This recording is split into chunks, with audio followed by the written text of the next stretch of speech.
Ya, hasta ahora se ponían nerviosos antes de entrar en escena, imagínate. Ah, sí, sí. Yo creo que eso es... ¿Me escuchaste? Sí, en realidad. Sí, sí te escuché. Sí, te escuché. ¿Me escuchas tú? Ya. Sí, sí te escuché. Me acordé ahora. Es que no me acordaba en el momento que era lo que habían dicho. Sí, a mí siempre, ¿eh? Siempre. Pero fíjate que esto me ha vuelto como muy insegura, porque yo creo que se debe a que el público que escucha son todas personas que son profesionales, que son a lo mejor muy exitosas en lo que hacen. Entonces me da susto decir una tontera. No pasa nada. Increíble. Mira, son todos profesionales dentro de su área, ya. Si al final es eso. Ya. No sé. Ya. Bueno. Mira, ahí está el tío pelado. Está la tía Carmen. ¿Dónde está? Hola. Mira, ya lo vi ya. ¿Qué más Ay, tenemos ¿cómo por no? ahí? ¿Cómo La tía está Carmen? Oriana. Están ahí. Mira, qué bien. ¿Viste? Muy puntuales todos. ¿Quién más? Se está sumando los Sotos. Eso. María Soto. Ay, Dios mío. ¿Por qué yo me las veo a la Angélica y al pelado? ¿Cómo?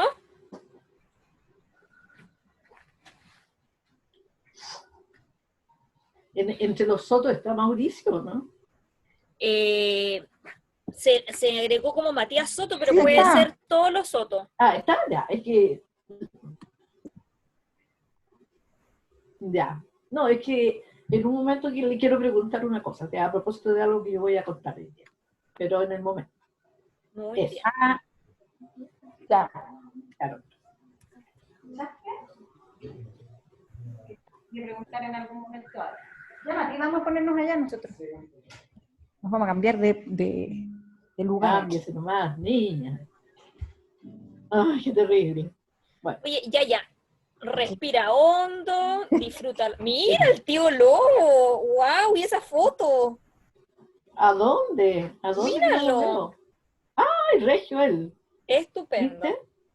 Estupendo. Ya. Es que yo tengo, tío Lobo, yo tengo. Sí. Oye, Tío Lobo, lo que pasa es que tengo una teoría sobre una pandemia anterior. ¿Ah? Entonces, Oye, usted la me tía dice, Carmen sí, está doctora, como... tiene razón. No, está diciendo una lecera. Está en el ¿Cómo, trópico cómo la tía los puedo Carmen. ver yo a los demás? ¿Cómo los puedo ver? ¿Cómo? ¿Estás en el computador o estás en el celular? Aquí estoy en versión sin Photoshop.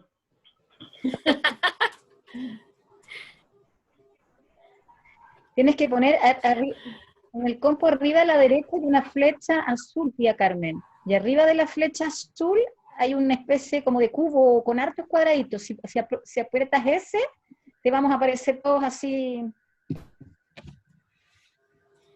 Tía, estás ¿La sin Susi está ahí también? volumen. La Susana. Ah. Sí. Está la Susana también. Sí, la vi, fue la primera en conectarse. Sí. Ahora sí. Eso. Ajá. Ya. Ahí vamos todos. Ya. Sí, vamos esperando que se sumen, como siempre. Hola, Andreita. Hola. Andrea con la Gavia. La Gavia más parecida. Sí. Sí. Qué lindas. Muy guapas. Ya, Y el peladito. es de familia, es de familia. Está cuadrado, pero no está el pelo. Lindas.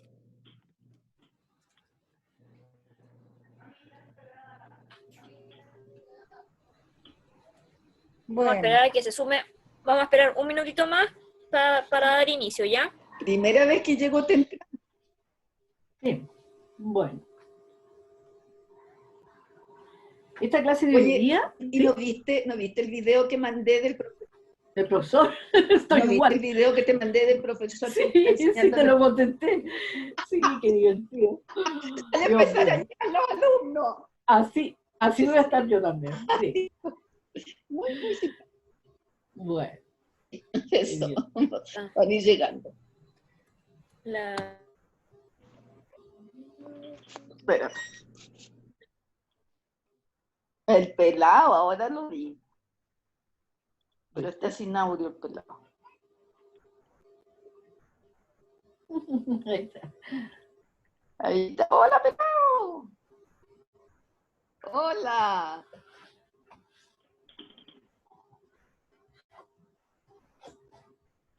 Oye, acá hace un calor que no les explico. 37 grados. Qué horror. Y ustedes, pero hay como luz. Aquí se puso un poco frío hoy día. Sí, po. Tía Carmen, tiene como luz en la ventana. No te escucho. ¿Dónde? ¿Acá? ¿Sí? Pero es en la misma hora Sí, de acá, po. ¿no? Las 8. Sí, acá oscurece súper tarde. Ayer pusieron una foto. La luz de afuera, pues. ¡Oye, qué increíble! No, pues tenemos una hora Allá en menos, México pero yo creo que temprano. la ubicación en el globo terráqueo, Sí, yo la creo que luz por ahí dura va. más tiempo. Sí. Sí, porque ayer ustedes pusieron una foto de la luna y yo estaba con una luz esplendorosa. Ya, tenemos ya 20 participantes. Mira, acá igual hay luz. Oye, acá está oscuro, oscuro. A mí me da lo mismo. Como tú quieras. Yo creo que ya en pro del tiempo y de la puntualidad de todos los presentes, ¿Y ya está más frío? ¿ya? ¿Ya? Espérame, que hay alguien más se está sumando Bueno, aquí. sí. ¿Ya? Ya, como siempre, déjame dar la instrucción. Voy a pedirles, Ya. voy a darle las gracias por la asistencia y les voy a pedir antes que comience la clase que apaguen los micrófonos para que todos podamos escuchar y participar de esta clase. Así que muchas gracias. Ok.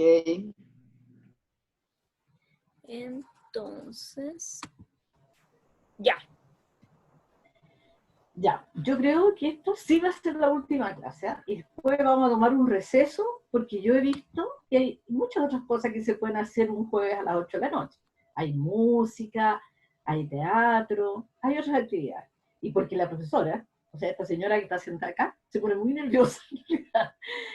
Me aflige terriblemente tener que sentarme acá y tener que decir algo y a lo mejor digo algo que no es. Porque, oye, chiquillas y chiquillos, si voy a cumplir 80 años, no es menor. Entonces, a los 80 años no se me olvidan las cosas. Por otra parte, yo hace tiempo que no hago clases, o sea, dejé de hacer clases, ¿cuánto tiempo? Ya como 14 años más o menos, o quizás más, 15 años. Entonces las cosas cambian. Hoy día descubrí, por ejemplo, que no tenía ningún libro de geografía, entonces le mandé recado mental a todos mis nietos. ¿A quién le presté mi libro de geografía? La Tierra y su recurso, el origen de la Tierra y toda la historia, para haber confirmado algunas de las cosas que yo tengo puestas acá ahora. Entonces, como he pensado que va a ser una clase como cerrar un ciclo, pensé que vamos a hablar de terremotos, vamos a hablar de epidemias, y vamos a hablar de algo para ser más liviano al final, que son los corsarios y los piratas, ¿no es cierto?, en el territorio de Chile, porque en realidad fue una situación que se vio en toda América y quizás en otra parte del mundo también, pero es fundamentalmente aquí. Entonces todo está referido a Chile en esta clase. Y también quise, a propósito, pensar en lo que íbamos a conversar, pensando en primer término que fuera algo que yo hubiese vivido. Entonces yo voy a hablar hoy día del terremoto del 60, porque en el terremoto del 60 esta doña tenía 19 años, estaba en primer año en la universidad. Y voy a hablar también, de una epidemia que se produce en Chile a comienzos del siglo XX, que se produce en un lugar donde yo viví. No se produjo en la época que yo era chica, por supuesto, se produjo a comienzos del siglo XX. Pero miren cómo son las cosas. Yo tenía una madrina de autismo, era niñita cuando ocurrió la peste. Tenía como 10 años. Entonces, cuando yo era una niña más grande, un día no sé cómo llegamos a la conversación de la peste. La peste, porque así se llama en Tocopilla, la peste. Entonces ella me contó su visión de la pesca. Y eso, por eso yo decía que esté el Mauri para preguntarle, porque de repente al acordarme de lo que ella dijo y al buscar después en el sitio del Ministerio de Salud de Chile, donde aparecían las epidemias que habían habido en Chile, entonces yo también pensé por qué ocurrió lo que ocurrió y en fin, eso era lo que yo quería que él estuviera para decirme no, está equivocado o sí puede ser, ¿ya?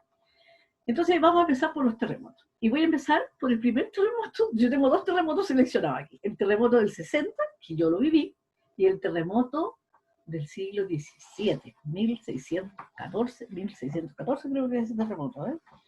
El terremoto de 1614, en la época de la Quintrala. Todo el mundo en Chile sabe, ¿no es cierto?, quién era la Quintrala. De ese terremoto vamos a hablar también. Entonces, la primera cosa que yo quiero decir de los terremotos, y por eso decía que buscaba mis libros de geografía y no los encontré, es entender, ¿no es cierto?, que existen grandes porciones, enormes porciones de la corteza terrestre, que sirven de sustrato a los continentes y están también en el fondo de los océanos, que no están totalmente consolidadas. No sé, estas placas, que se llaman placas tectónicas, se mueven entre ellas. Y ese movimiento, aquí dice la Maya que la profesora le enseñó también lo mismo, esos movimientos en la superficie de la Tierra producen lo que se llaman los temblores o terremotos, ¿ya? También generan en el océano, si se producen bajo el océano, generan en el océano grandes olas. Y estas olas, al alcanzar la costa, tienen un nombre en japonés, porque los japoneses son expertos en esto. Se llaman tsunamis, ¿no es cierto? Pueden ser sumamente destructivas, tan destructivas como un terremoto, ¿ya? Estas placas, al moverse, se mueven de tres maneras, digamos. Pueden moverse sobreponiéndose una a otra, ¿no? Así, o deslizándose. Y aún más extraño es separándose, ¿ya? Como sea, en la superficie de los continentes, por ejemplo, en los espacios continentales que están cercanos al lugar donde se producen estos ¿cómo se llama?, estos fenómenos, los resultados son terribles, son tremendos. Los chilenos, con el tiempo, hemos desarrollado una cultura frente a los terremotos. Se caen las casas, se caen los edificios, pero se caen menos que en otros lugares, ¿ya? La gente ha aprendido a ser obediente en algunas normas, ¿no es cierto?, que se han creado para evitar que este fenómeno cause más daño de lo que, si se puede evitar que no sea tan dañino. Entonces los niños en el colegio aprenden cómo tienen que actuar, ¿no es cierto?, en caso de un terremoto. Lo que más asombra a los turistas es que cuando vienen a la costa encuentran esos carteles con las flechas de evacuación, dice evacuación, terremoto, no sé cómo es lo que dice de maremoto, pero también la gente sabe a dónde tiene que dirigirse llegado el caso que se produzca un evento. Se producen con mucha frecuencia estos eventos en Chile. Queridos todos, empecé a contarlos, porque no aparecía el total, sino que aparecían el terremoto del otro, el año, el lugar, el año, el lugar. Me cansé en el 145, desde que hay constancia de los terremotos, es decir, de que llegaron los españoles acá, porque escribieron, ¿no es cierto?, en sus relatos, que enviaban, no sé, al virrey del Perú, en los relatos, en los cabildos, anotaban, ¿no es cierto?, los sucesos importantes que habían ocurrido, y les prometo, cuando llegan el 145, dije, ya no, hasta aquí no hay, ¿ya? Ahí. Ya. Ok. Entonces, pues, tenemos una larga historia con esto de los terremotos. Hemos aprendido a vivir con ellos y yo creo que debemos reconocernos como atinados en lo que hacemos, ¿ya? No tenemos tantas muertes en los terremotos, ni siquiera en los terremotos más fuertes, ¿ya? Considerando lo fuertes que han sido. Y ¿cómo se llama? Y una vez que ocurre, digamos, la gente reacciona y trata de sobrevivir, digamos, no sobrevivir, sino que sobrepasar el hecho y volver a la normalidad tan rápido como se puede. Yo voy a hablar de este terremoto, del cual yo dije, fui parte, digamos, era parte de la población de Chile en el momento que ocurrió. Este terremoto, que es el más fuerte que ha ocurrido desde que se midieron los terremotos en el mundo, es el terremoto de Valdivia. Y este terremoto ocurrió el 22 de mayo de 1960. ¿Dónde estaba yo ese día? Era día domingo. El día anterior, 21 de mayo, es feriado en Chile, ¿cierto? Entonces, había ocurrido a las 6 de la mañana un terremoto en Concepción, como a las 6:05 de la mañana, el día anterior. Estamos hablando de una época en que no había televisión, todavía faltaban unos años porque llegara la televisión a Chile y las comunicaciones eran a través de la radio, a través del teléfono, bastante primarias en relación a lo que tenemos hoy día. Entonces, bueno, todos supimos que esto había ocurrido, un terremoto más, bueno, estaba bastante descalambrada la ciudad de Concepción y sus alrededores y todo aquello, pero así y todo, mira tú, yo me fui a estudiar a la casa de una compañera.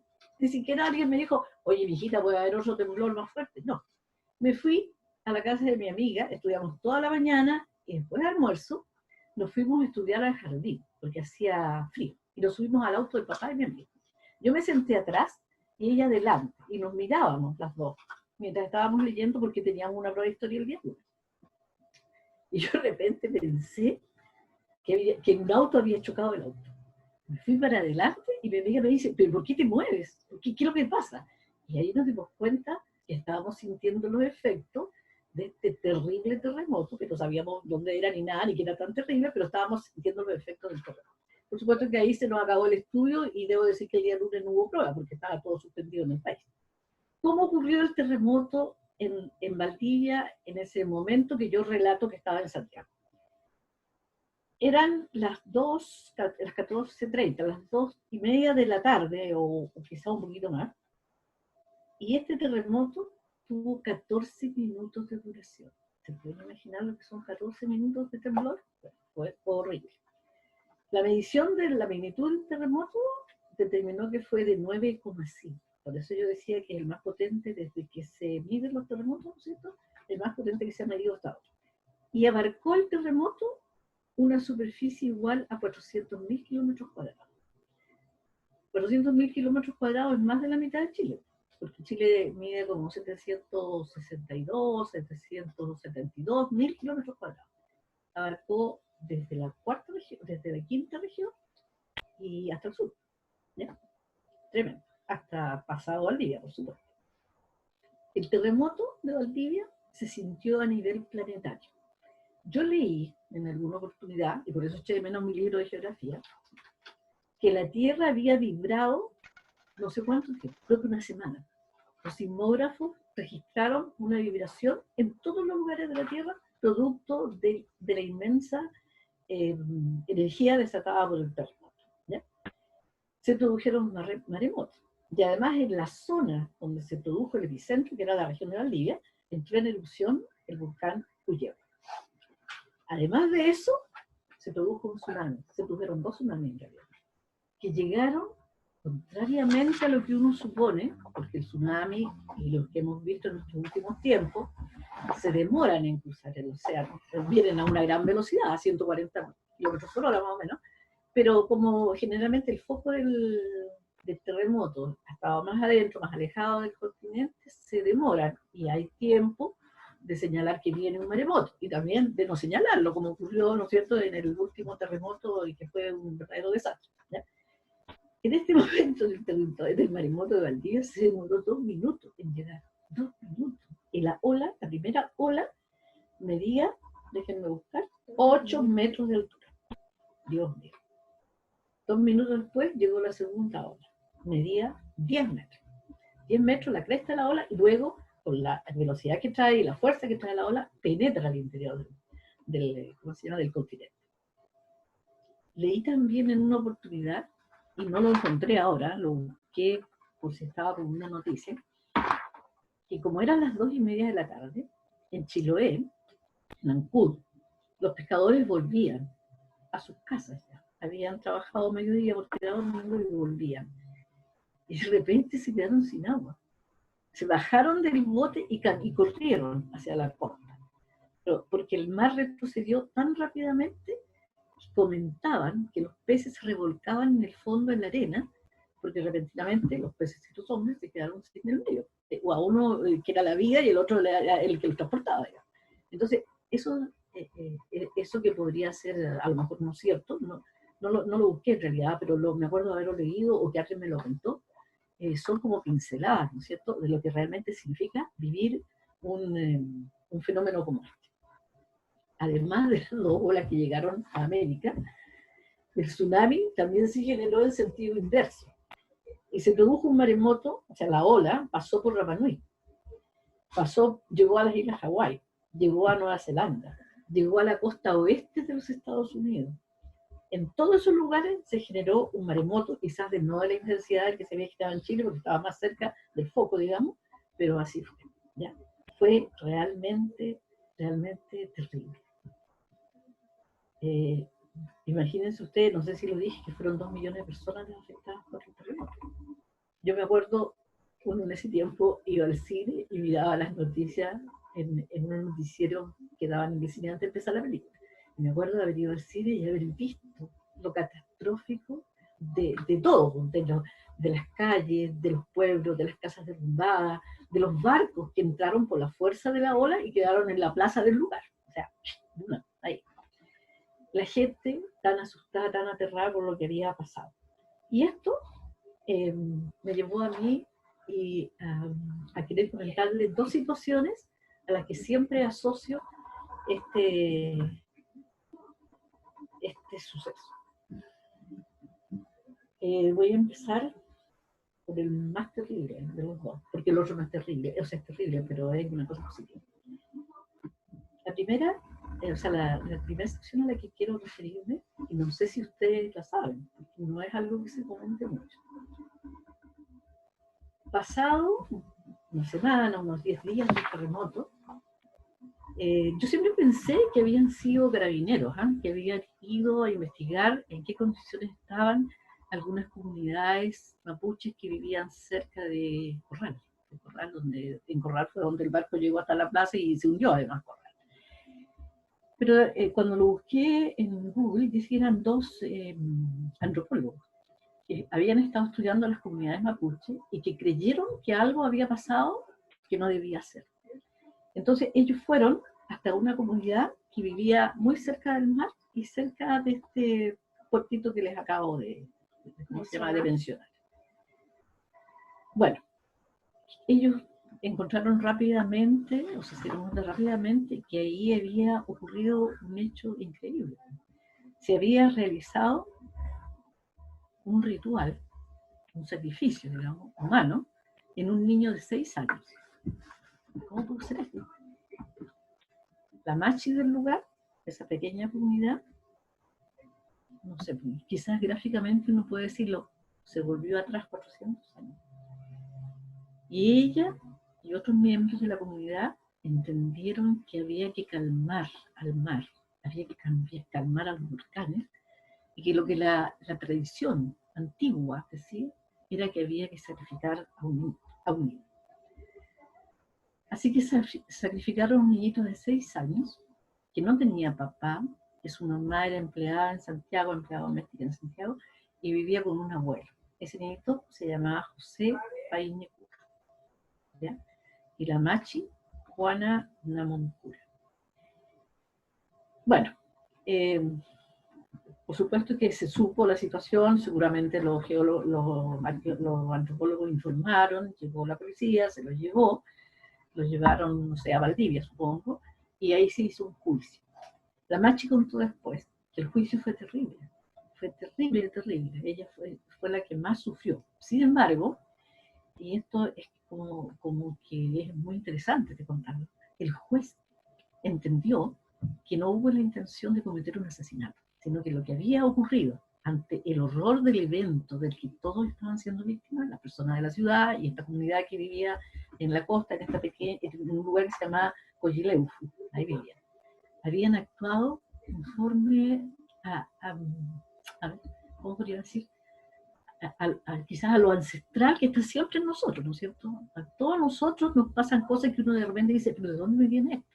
Voy a decir a continuación algo que me pasa a mí personalmente, que me hizo pensar en mí misma cuando supe esto, y lo conté hace muchos años atrás. Me acuerdo cuando hacía clase en el colegio todavía, y lo puse como ejemplo de que un juez debe juzgar no solamente de acuerdo a las leyes que están escritas, sino que también debe entender que existen en las culturas, ¿no es cierto?, que están dentro de la cultura general, por ejemplo, el pueblo chileno, estos mitos y estas situaciones ancestrales que tienen mucho sentido para la gente que los ha arrastrado a través del tiempo, por decirlo de alguna manera.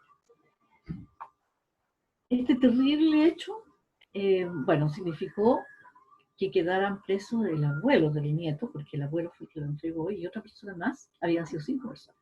Pero las otras 2 personas, más la Machi, fueron dejadas en libertad. Y finalmente las otras dos personas también quedaron en libertad 2 años y medio después.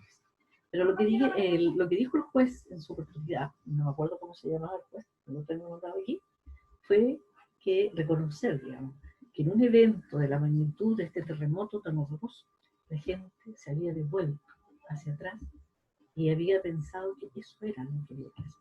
Que los volcanes estaban pidiendo un sacrificio, que el mar estaba exigiendo este sacrificio. Siempre he recordado el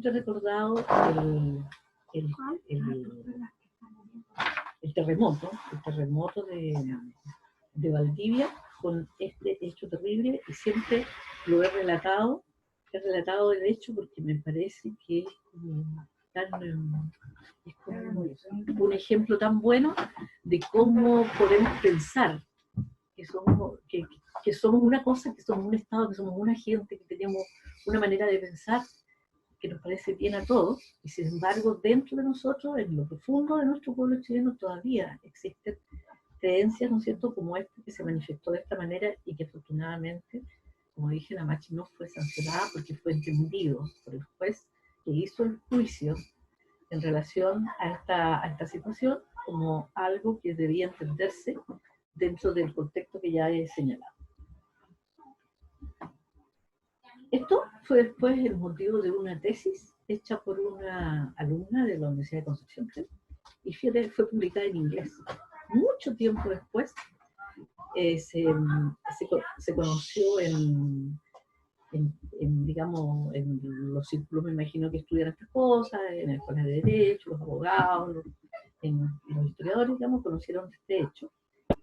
E incluso cuando yo lo busqué en Google para ver qué era lo que estaba anotado ahí, dice, cuando se cumplieron, ¿cuántos años son? A ver, del 60, 70, 80, 90, pues unos 40 años, en el 2000 parece que fue. 40 años del suceso, señalaba, el que escribe este texto en Google, dice, el mercurio reprodujo más o menos lo mismo. O sea, igual fue menospreciada, digamos, de alguna manera, no menospreciada, pero no fue entendida como debía entenderse la situación que se había dado a propósito de este terrible terremoto, ¿no es cierto?, y de esta terrible situación que significó la muerte de este niño. También tengo otra historia asociada a esto, y no sé si está aquí la Marcela. ¿La Marcela? ¿La Ochi? No, no está. Pero voy a contar igual. El papá de 2 primas de mis hijos era constructor civil de Endesa, y él estaba en Valdivia cuando ocurrió el terremoto y el maremoto. En Valdivia la situación se complicó porque hacia el interior se produjo un derrumbe que taponeó la salida natural de, no sé si de un lago chiquito o de un río que había más arriba, el río Ñuble. Y además de eso empezó a llover, como llueve en Valdivia. Llueve. Entonces esa barrera de piedra y de barro comenzó a acumularse e iba acumulando el agua en este lugar. Si no abrían un camino para que el agua fluyera adecuadamente, iba a llegar un momento en que esta gran cantidad de agua iba a botar la barrera, iba a caer sobre el río Valdivia, y aumentado el caudal del río Valdivia que cruza la ciudad de Valdivia, nadie se iba a salvar. O sea, iba a arrasar con seguramente la gente iba a ser puesta en aviso, pero iba a arrasar las casas, todo, porque era ya a estas alturas 2 millones de litros cúbicos que estaba aumentando este depósito.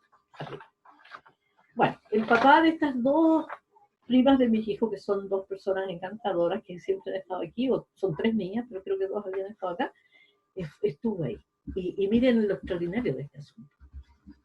estaban los trabajadores, él estaba con los trabajadores de Endesa, que era la Empresa Nacional de Electricidad, que en estos tiempos estaba abocada a crear centrales de electricidad en todo el país. Ellos estaban con los trabajadores, él estaba con los trabajadores y con otros, ¿cómo se llama?, profesionales, y tenían maquinaria, pero como llovía tanto, la maquinaria no se pudo usar, y abrieron este enorme, verdadera muralla que se había formado de lodo y piedra con las manitas, usando solamente palas.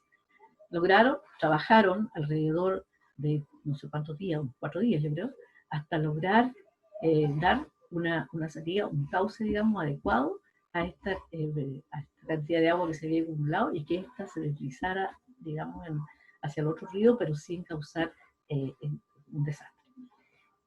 Bueno, el papá de esta niña, que ya no está entre nosotros, él estuvo ahí, fue una de las personas que colaboró con este hecho increíble. En el siglo XVI ocurrió otro terremoto.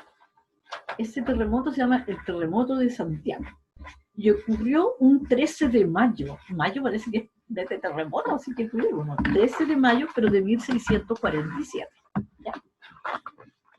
¿Cuánto duró ese terremoto?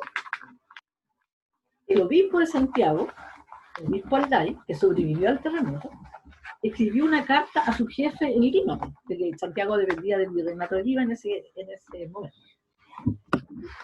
Y le escribió una carta al arzobispo, digamos, de Lima, y también el secretario del Cabildo hizo un resumen de cómo habían ocurrido los hechos, digamos, y cómo había afectado a esta pequeña ciudad que por entonces tenía más o menos 4.000 personas solamente. Era muy chiquitita. Debo decir, antes que nada quedó en pie con este terremoto. Nada. Lo único que quedó en pie fue la iglesia de San Francisco. La iglesia de San Francisco es el edificio más antiguo que hay en Chile. Es el único que ha resistido toda esta cantidad de temblores, terremotos y todo tipo de desastres. ¿Ya? ¿Por qué? Se dirá uno, ¿cuál será la razón? Yo una vez escuché en una visita al templo en el Día del Patrimonio, o de antes lo sabía, no me acuerdo, que los cimientos de la iglesia de San Francisco, que está en la Alameda frente a San Antonio, son tan profundos como la altura que tiene la iglesia sobre la superficie.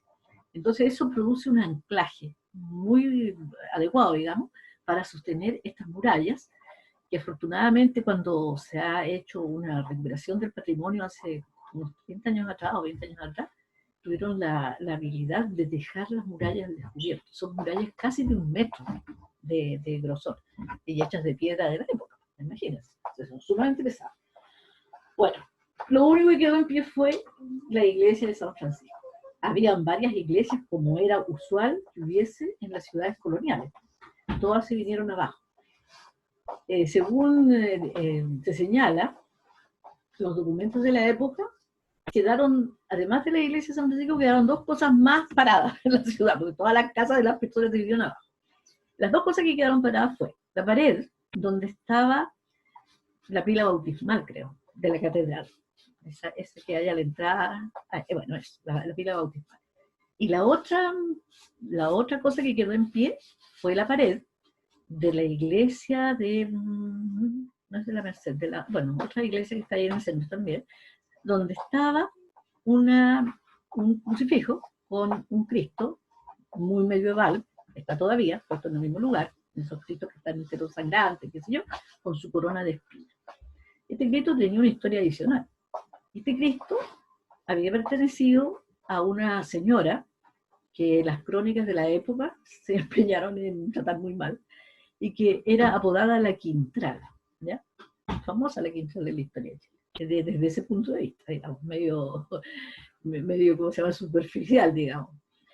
La Quintrala, entre otras cosas, debía su nombre, su apodo, digamos, que se llamaba Catalina Lisperguer de los Ríos. Y tenía como antepasado, como abuelos, tenía un abuelo alemán que había venido a la conquista de Chile y una abuela que era la cacica de Talagante, era una india. Y de esa combinación salió esta Catalina con el pelo colorido. Como tenía el pelo colorido, la gente, como la Mariana, ¿no?, Catalina Mariana, la gente le decía la Quintrala, porque en Chile hay una planta, no sé si la palabra es adecuada, adventicia, una planta que crece en las copas de los árboles, y es de color rojo. Entonces, aludiendo, digamos, a esa situación, la Quintrala, sí, la Catalina de los Ríos, debe su apodo. Bueno, doña Catalina, que se las traía, de acuerdo a digamos, a la tradición oral de la historia, no a que está escrito en alguna parte, tenía ese Cristo en la casa. Y un día, estando castigando a uno de sus esclavos, se dio vuelta, esto es lo que cuenta la tradición, ¿eh? Se dio vuelta y vio que el Cristo la miraba, pues era un Cristo, como dije, todo ensangrentado, el Cristo que es propio de la imaginería más bien medieval española y que había llegado seguramente en los primeros tiempos de la conquista. Entonces ella le había dicho al Cristo, ¿qué me miras? No admito que ningún hombre me mire de esta manera. Yo agarró al Cristo y lo tiró por la ventana. Ella vivía justamente al frente de la iglesia, ella por lo demás le había cedido esos terrenos a esta orden religiosa, me parece a mí, y ellos habían construido su iglesia al frente de la casa de la iglesia. Entonces recogieron al Cristo y lo pusieron en un altarcito. Ahí está, así que los que son de afuera, cuando vengan, vayan a la iglesia, ¿cómo se llama? Un momento, ¿cómo se llama, Claudia, la iglesia de...? No es la Mercedes, no. No, la Mercedes no, es la de la... Agustín, la iglesia de San Agustín. Bueno, ahí está el Cristo. Pero la historia con el terremoto y el Cristo y la Quintrala es la siguiente. Una cosa que quedó en pie fue el lugar donde estaba el Cristo. Pero la corona de espinas de Cristo cayó y está hasta el día de hoy en el cuello. Según la tradición, cada vez que alguien ha tratado de subir la corona del Cristo, se produce un tremendo terremoto en Santiago. Así que hace rato que la corona está donde vino, nadie la toca. Y ahí está el Cristo, este Cristo que tiene esta historia, que lo podemos remontar tranquilamente, ¿no es cierto?, al año 1641. No sé cómo se las arregla a toda la gente hoy día con todos estos sistemas fantásticos que tienen para medir todas las cosas, pero averigüé que la magnitud de este sismo, así como la magnitud del sismo anterior, el de Valdivia fue de 9,5, este otro fue de 8,5. Fue enormemente fuerte. ¿Y cuánto duró? ¿Quién tendría un reloj en ese tiempo? Nadie. Yo creo que estaría, no sé, de alguna manera establecida las horas en la iglesia que quedó en pie. Sin embargo, sabemos que duró un determinado tiempo que fue medido de la siguiente manera, para que ustedes vean cómo las cosas cambian. En el informe que el obispo Alday, que era el obispo de Santiago, le mandó al arzobispado de Lima, dice que el terremoto duró lo que uno demora en rezar 3 o 4 credos. El credo es esa oración que dice, creo en Dios Padre Todopoderoso, creador del cielo y la tierra. Bueno, ese credo, repetido 3 o 4 veces, es la duración del terremoto. También sabemos la hora en que ocurrió. Si yo decía recién, si no habían relojes, ¿cómo? Las horas en esta época de la colonia en el siglo XVII, entre otras cosas, estaban determinadas en los relativos tiempos de paz que tenían, estaba determinada por el orden de las comidas, ¿ya? La primera cosa que hacía una familia en Santiago, donde a pesar de que eran 4.000 o 5.000 personas, nada más que sabían como 5 iglesias, era asistir a misa temprano, lo primero que hacía, ¿ya? Con el tiempo se estableció la tradición de tomar chocolate, cuando ya se importaba, porque Chile no produce chocolate, pero cuando se multiplicó el comercio, digamos, intercolonial, de contrabando en realidad, porque no estaba permitido, pero se hacía, se tomaba un chocolate temprano. Pero después toda la familia, toda, se iba a misa. Volvían de la misa a las 10. Los demás que tenían que trabajar se iban, por supuesto, a trabajar al campo, o donde fuera. No había más trabajo. A las 2 de la tarde se hacía la comida. No existía la palabra almuerzo. Eso fue introducido después. Se hacía la comida. Luego se cerraba todo. Los tenderetes, las tiendecitas. Eran nada. Imagínense, en el entorno de la Plaza de Armas. Era todo lo que había. Se cerraba todo como hasta las 5 de la tarde. Alrededor de las 6, nuevamente se activaba ese poquito de comercio que había, ¿no es cierto? O sea, se correspondía, se iban a las novenas de la Virgen, a la catedral, y a las iglesias que en ese tiempo existían, y a las 10 de la noche se cenaba. El sismo ocurrió en la noche, porque el obispo relata que él estaba aprestándose para cenar, pero además relata algo que a mí me pareció muy impresionante y que describe cómo fue este terremoto visto, o sea, relatado por alguien que lo vio, que lo sintió. Dice que siendo la hora de cenar, cayó a plomo la ciudad, cayó a plomo, o sea, los edificios se desplomaron totalmente. Pero dice, cayó a plomo la ciudad y hubo tanto silencio que la gente creyó que solo su casa se había caído, porque todo se cayó simultáneamente. En el mismo momento que se produjo el movimiento, si fue tan fuerte, imagínense 8,5, es muy fuerte. Entonces la gente no sabía lo que había pasado. Se desplomaron las casas, todas al mismo tiempo, y se produjo un silencio tremendo sobre toda la ciudad. La gente, relata también el obispo, salió a la calle y gritaba, pensando que era un acabo de mundo, así decían ellos. Y ellos, lo único que pedían, gente por lo demás venían de una España sumamente religiosa, ¿no es cierto?, como era la España medieval, lo único que pedían era un confesor, porque pensaban que venía un siguiente terremoto y se iban a morir. según lo que quedó, digamos, lo que se escribió después de la época, era que se supo en un momento todos los pecados y pecaditos que habían cometido las señoras y caballeros, porque a gritos exigían la confesión, y el obispo Alday, que nos daba abasto con 2 o 3 curas que habían, improvisó, sino que autorizó a 2 o 3 personas y usted confiesa, para que la gente se muriera tranquila. Entonces la gente confesaba a viva voz sus pecadillos. Bueno, ese fue ese terremoto del siglo XVI, y de ahí en adelante, como yo les conté al principio, han habido una cantidad de terremotos, mejor diles, ¿ya? Otra cosa que nos afectó durante la época colonial, o sea, no la época colonial, sino que en los años, toda esta época, digamos, desde la colonia en adelante, fueron las enfermedades, obviamente.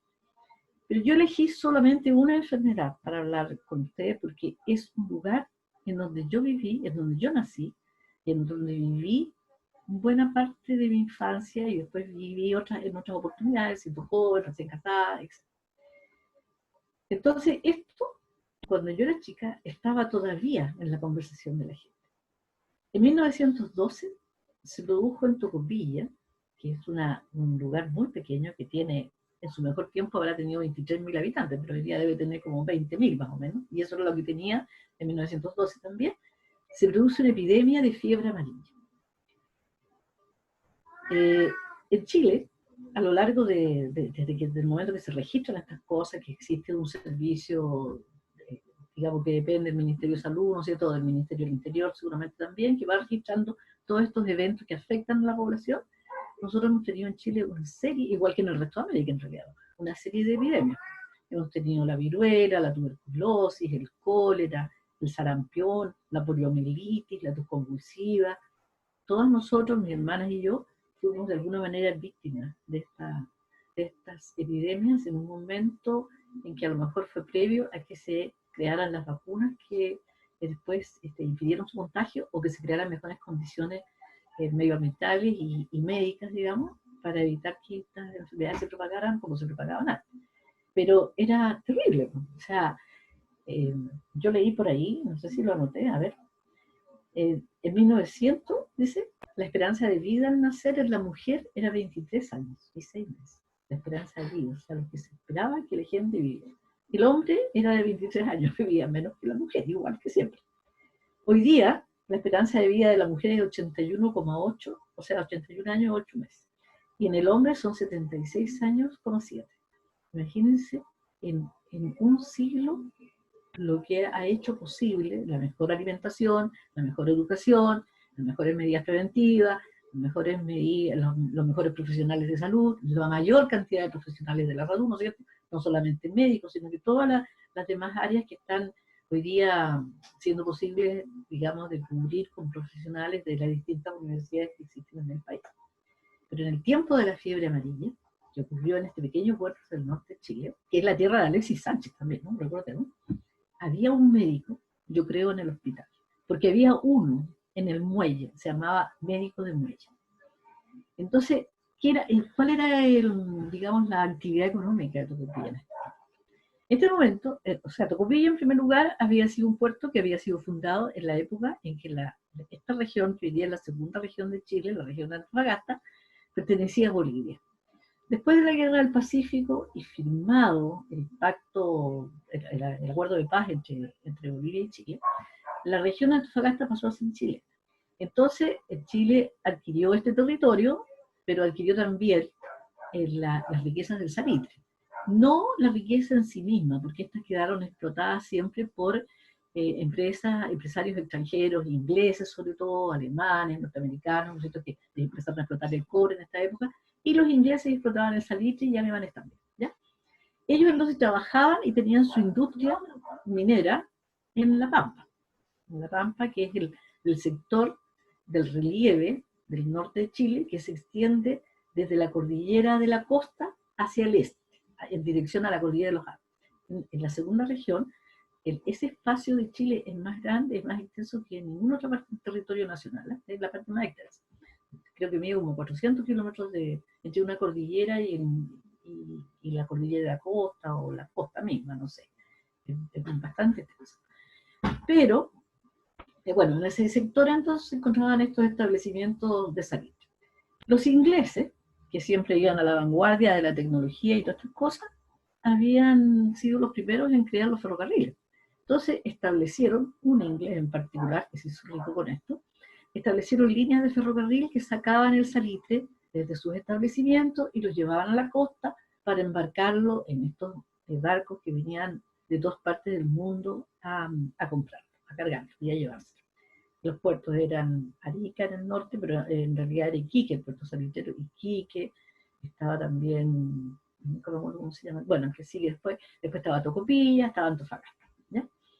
Entonces por ahí salía el salitre. Esa, en el caso de Tocopilla, esa era la actividad económica que le daba trabajo a la gente, ¿ya? Ocurrió que llegó un barco que venía desde Ecuador. Y el médico del puerto, por eso no entendí que existía esa figura médico del puerto, ordenó que lo bajaran del barco y lo llevaran al hospital. Porque el hombre venía con una fiebre altísima, estaba con vómitos, estaba súper mal. Entonces lo llevaron al hospital sin saber lo que tenía. El hospital debe haber sido, imagínense, estamos hablando de una población que ya tenía pocos recursos, chiquitita, con poca gente, debe haber sido muy pequeño. Este enfermo contagió a todas las personas que estaban en el hospital, a todos los enfermos que estaban, o transitoriamente, o que estaban por alguna razón hospitalizados. Y el contagio se propagó de una manera tremenda, ¿ya? Fue necesario entonces que el gobernador de Tocopilla comunicara al intendente de Antofagasta, y comunicara al gobierno central que era necesario que llegaran más médicos. Entonces la Universidad de Chile envió a sus alumnos, en este caso fueron 4, me parece, que estaban en el último curso, ¿ya? Y los envió para que ayudaran a buscar, a tomar las medidas y a intervenir, digamos, para que la enfermedad se atenuara, o no se atenuara, sino que disminuyera la cantidad de contagio de las personas contagiadas y se pudiera contener. En el mes de esto fue a comienzos del año, en el mes de julio, parece más o menos, cuando ya estaba dando muestras de bajar un poquitito, se cambiaron los médicos. Y llegó un grupo de 3 médicos más, entre los cuales venía un médico súper jovencito, que se llamaba Marcos Mojuana. El hospital de Tocopilla se llama Marcos Mojuana, en recuerdo de este joven que llegó y se contagió de la enfermedad. Y fue una de las últimas personas que murió a raíz de esta epidemia de fiebre amarilla. ¿Qué medidas y por qué yo dije al comienzo que yo sabía de la epidemia? Porque la gente, cuando yo era chica, todavía se acordaba, la gente mayor, digamos, se acordaba de esto. Yo tenía esta madrina, que era mi madrina, y era una señora muy mayor, porque era amiga de mi abuela, y mi abuela había muerto antes que yo naciera. Entonces, ella era mi madrina. Y yo tenía largas conversaciones con ella, siempre, porque siempre he sido súper conversadora, entonces siempre estaba ahí que me contara algo. Y esta madrina me contó que ella tenía 10 años cuando ocurrió en 1912 esta epidemia. Ella me contó algo que yo ahora leí buscando la información en Google, lo leí y así había sido. Ella me dijo, mira, toda la gente se moría, todavía cómo, era terrible. Entonces llegaron los médicos y repentinamente nos dijeron que teníamos que abandonar la ciudad. Y yo me acuerdo que caminamos, estamos hablando que siquiera había llegado, no estamos hablando que había ni siquiera una micro en Tocopilla, ni auto, siquiera nada.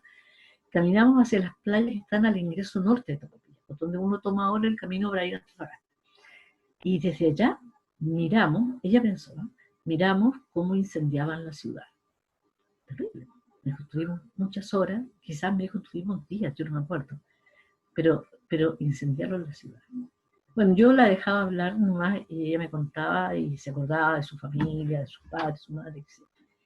Lo que yo leí ahora en este informe de epidemiología del Ministerio era que lo que en realidad se hizo, no dice que hayan incendiado la ciudad, sino que lo que se hizo, mira, fue echar petróleo donde estaban los acopios de agua. Estamos hablando de un pueblo que no tenía agua potable, ni tenía, o sea, no llegaba el agua potable a las casas, lo repartían. Unos hombres en unos carretones con burritos, llevaban unos contenedores, digamos, no unos contenedores, unas cuestiones que serían, que llegaban a Tocopilla por otro motivo, digamos, los llenaban de agua, los limpiaban, los llenaban de agua y los repartían, y la gente compraba el agua. Entonces pusieron manchas de petróleo en esos depósitos. Y eso fue lo que prendieron, para matar las larvas del mosquito, que es el transmisor del virus que produce la fiebre amarilla. Y bueno, y así lo hicieron, y medidas de higiene que se implementaron, y también medidas, por ejemplo, de no dejar bajar a los tripulantes de los barcos igual seguían cargando sus salitres, pero solamente bajaban las personas que iban a comprar las mercaderías que se necesitaban, y ya, se evitó ese digamos, contacto de la gente que venía afuera con la que estaba adentro. El cuento es que esto ocurrió en 1912 y nunca más, nunca, hasta hoy día, se ha producido una epidemia de fiebre amarilla en Chile. O sea, se contuvo ahí, de una vez y para siempre. Esperen. Entonces mi pregunta, Mauri, es que yo pensé, ahora está el Mauri, ¿me estás escuchando? ¿Está el Mauri por ahí? Sí, Ah, lo que Mauricio. pasa es que no los tengo bloqueados. Ah, pero ahora pregúntame, pásame al Mauricio. Ya, dame un segundo. Buscando.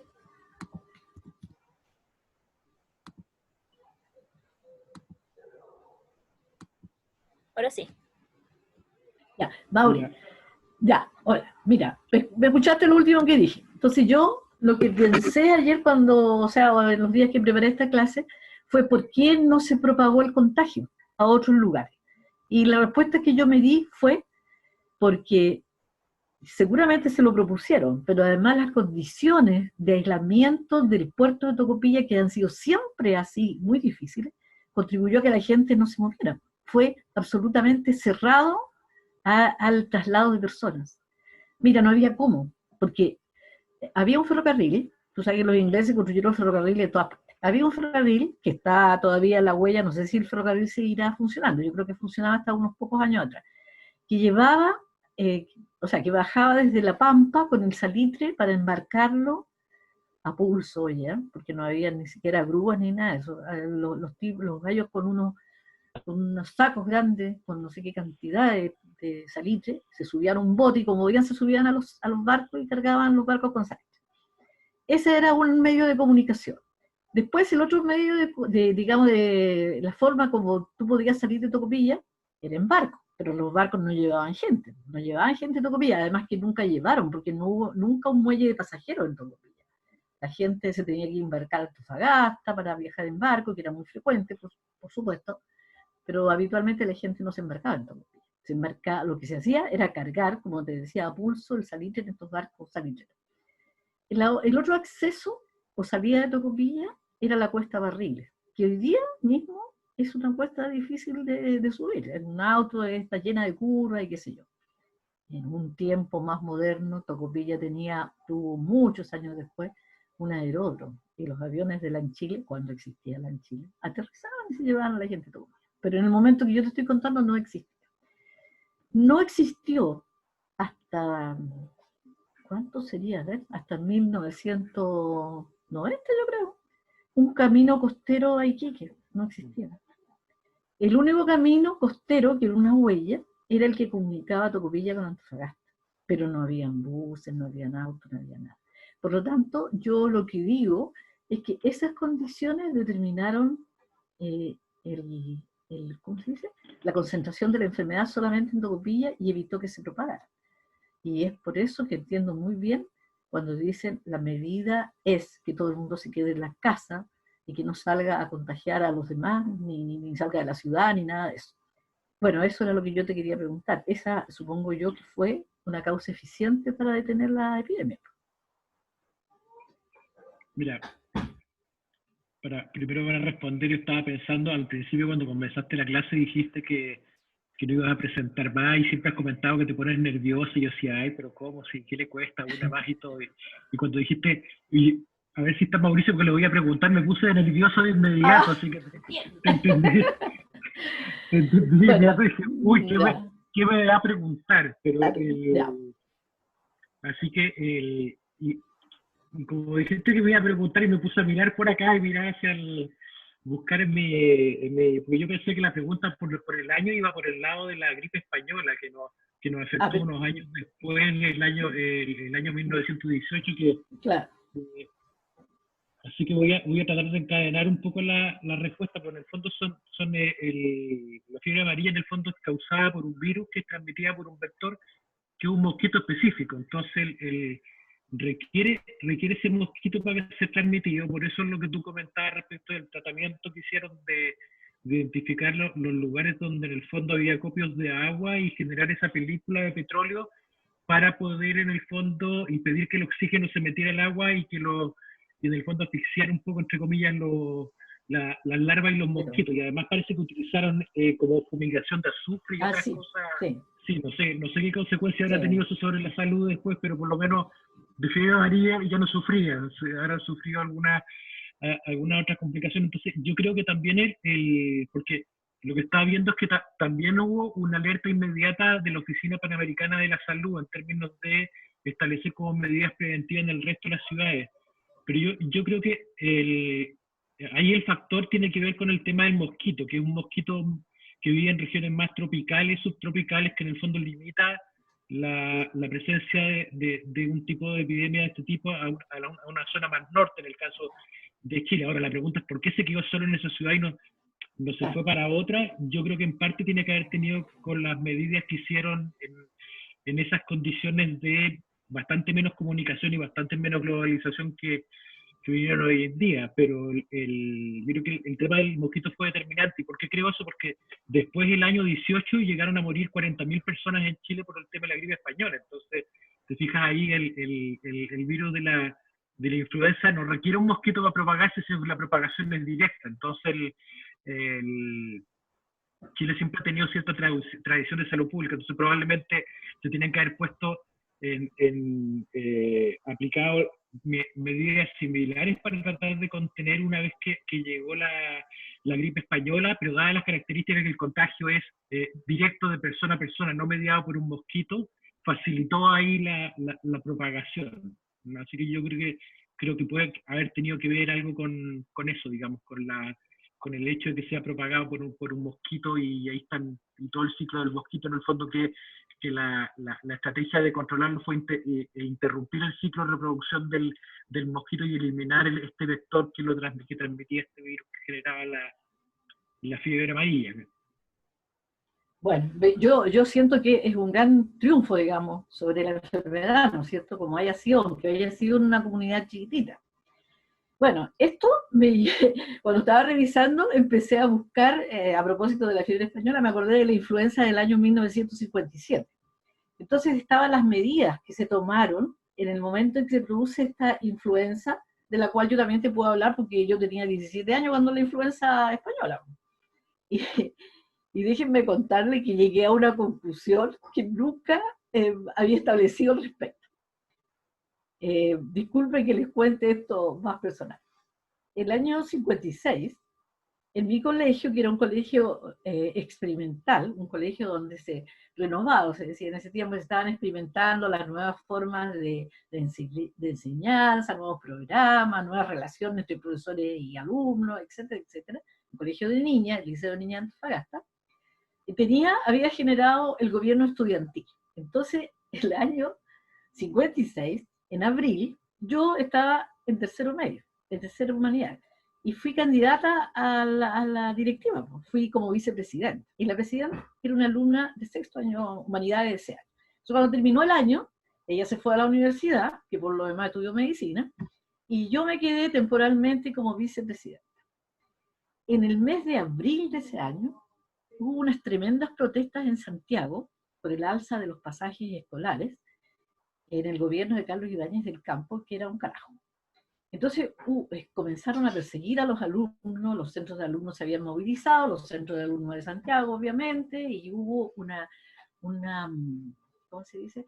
Una actitud del gobierno, del ministerio, y de lo que, no del ministerio, pero yo creo que de las fuerzas de orden y patria y todo eso, de perseguir a la gente. Entonces, como yo estaba interna en el colegio, con mi hermana, estábamos internas en el colegio, la directora del colegio me agarró de un ala, me puso en un bus y me mandó a Tocopilla, porque mis papás vivían en Tocopilla. Dijo, no, te tienes que quedar allá porque están persiguiendo a los alumnos, te pueden llevar presa, y yo era un súper cabra chico, que tenía como 17 años. Y me fui a mi casa y estuve guardada, yo me acuerdo, hasta las vacaciones de invierno. Llegué de vuelta al colegio y en el mes de agosto de ese mismo año se desarrolló la epidemia de influenza. Nuevamente de vuelta a la casa. No fui nunca a clase. De vuelta a la casa. Y mira lo que yo quería contar. ¿Qué hizo el ministerio? El ministerio ordenó que los niños pasaran de curso. Los niños más grandes, porque yo recuerdo que yo volví al colegio, los más grandes, llegamos al colegio a dar pruebas y cosas como esa, pero yo creo que eso fue como en el mes de octubre, finalizando octubre. Así que el 57, oye, fue un año en mi vida que fui y volví entre epidemias, persecución y todas las cosas. Bueno, un año para recordar. ¿Ya? Eso. Entonces, esa epidemia yo la tomé, digamos, para contar un poco, ilustrar un poco cómo ha sido nuestra vida como país, ¿no es cierto? En diversos momentos Ya. que hemos tenido que... ¿Sí? Ya. Es que no sé si eres Dime. tú o es alguien que está al lado tuyo, pero se escuchan movimientos de, no sé, de la mesa o del computador, no sé. Allá, ahí, Sí, ahí, ya. para que ¿Te lo tengas... repito de nuevo? No, está bien, Ya. pero era para que no se interrumpiera, disculpa. Ya. Finalmente, pensé que podíamos hablar de los piratas, de los corsarios, de los bucaneros y los filibusteros, que son unos personajes un poco míticos en la historia de Chile y en la historia de América. En realidad, los únicos que nos compete a nosotros son los piratas y los corsarios, ¿ya? Porque los bucaneros y los filibusteros, ¿cómo se llama la película esa de los...? Los piratas del Caribe. Basta que ir a ver los piratas del Caribe nomás, porque esos son filibusteros, los piratas del Caribe. Los bucaneros y los filibusteros eran los pobres, los piratas, ¿ya? Y ellos estaban justamente en la región del Caribe. Ellos eran, diríamos, asaltantes digamos, de barcos, y vivían una vida muy de vagabundos del mar y muy maltratados. En realidad eran personas de pocas luces, quizás también, ¿no es cierto? Entonces hacían de este trabajo el trabajo de subsistir atacando algunos poblados, atacando algunos barcos y gastándose todo lo que ¿cómo se llama?, obtenían, y en realidad pasaron, y en realidad cuando digo en los Piratas del Caribe, yo sentí viendo a los Piratas del Caribe con mis nietos, me dio, o sea, encontré que estaba también algunas cosas en la película, como por ejemplo, que los piratas del Caribe, que eran estos filibusteros y bucaneros de la historia, que no tenían dientes. O sea, que los dientes perdían la dentición porque cuando estaban tanto tiempo en el mar y no comían verduras, digamos, se les producía una enfermedad que se le caían las piezas dentarias. Entonces, no sé si se acuerdan que en general, por ejemplo, el protagonista tiene los dientes de oro y tiene todas esas cosas, entonces fuera mal. En Chile sí habían piratas y corsarios, ¿ya? Y estos piratas y corsarios asolaron las costas de Chile entre fines del siglo XVI y hasta el siglo XVIII. La diferencia entre un pirata y un corsario es la siguiente. El pirata es un marino que se dedica a robar. Se instala con su compañero en un barco, que se ha robado a su vez, ¿no es cierto?, en algún momento, y va atacando la costa, en este caso las costas americanas, ¿no es cierto?, y atacando en las islas y en donde podía llegar, y robaba y se gastaba las cosas y seguía en su vida así itinerante para siempre. Pero los corsarios, y nosotros tuvimos dos y varios corsarios más, pero dos principalmente corsarios que atacaron la costa chilena, los corsarios eran marinos que eran contratados y financiados por un Estado para atacar a un enemigo, ¿ya? Para causarles grandes pérdidas económicas. Los corsarios que llegaron a Chile, en general, bueno, venían de Holanda algunos, pero el más famoso de todos fue el pirata Drake, o sea, el corsario Drake, que venía de Inglaterra. ¿Cómo se hacía uno corsario, por si acaso alguien quiere hacerse corsario? Tenía que pedir permiso a la reina, en este caso de Inglaterra, que era Isabel I. Se le otorgaba lo que se llamaba, mira tú, patente de corso. La reina autoriza al señor tanto a viajar a tal parte y buscar los barcos de su majestad el rey de España, atacarlos, sacar las cosas, traerlas a Inglaterra, qué sé yo, y se repartían un porcentaje que le tocaba a él de acuerdo al acuerdo que había llegado y el resto a la corona inglesa. Él, a su vez, el corsario, oye, la cosa no era el lote, tenía que dejar una fianza, o sea, una bolsita con oro. ¿Ah? Yo me voy a hacer el corso, como decían ellos, pero aquí está lo que supuestamente voy a ganar mucho, mucho oro y muchos bienes y mucha riqueza, y aquí está mi fianza para que me den la patente de corso. Dos corsarios fueron famosos, ¿eh? John Hawkins y Francis Drake. Francis Drake, el más famoso. Tanto así que nuestro territorio continental termina en un mar que se llama el Mar de Drake. El Mar de Drake es el mar que está entre el final de América y la Antártida, que también es un continente, no como el Ártico, que no es continente. La Antártida es un continente. Entre estos dos continentes está la unión de los dos océanos, y eso es lo que se llama Mar de Drake.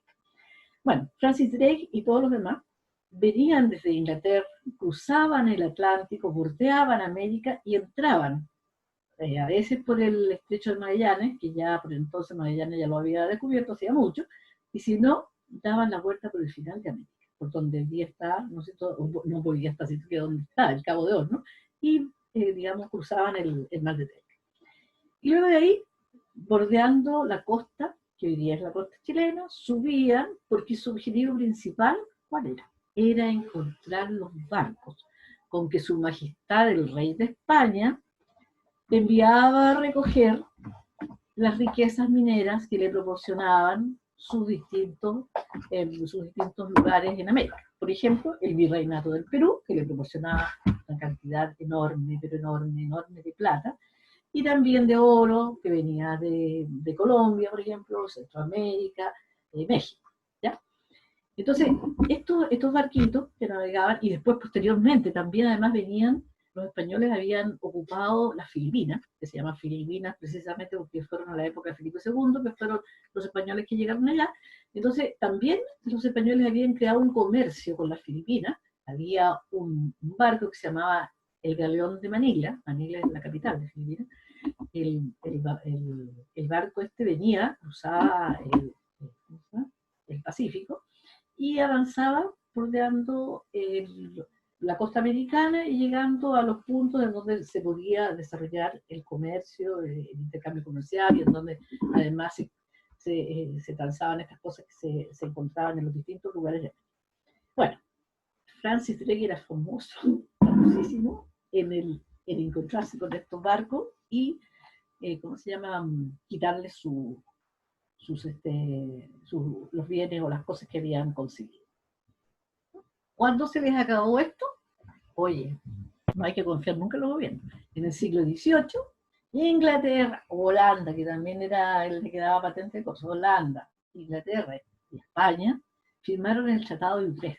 Y por el Tratado de Utrecht, ya España, que está de capa caída, aceptó, digamos, la libertad de comercio, digamos, el hecho de que podían traficar los ingleses principalmente, ¿no es cierto?, que eran los grandes marinos de la época, a través de todos estos mares, a través de ultramar, como decían ellos, ¿no?, a través de todos los océanos.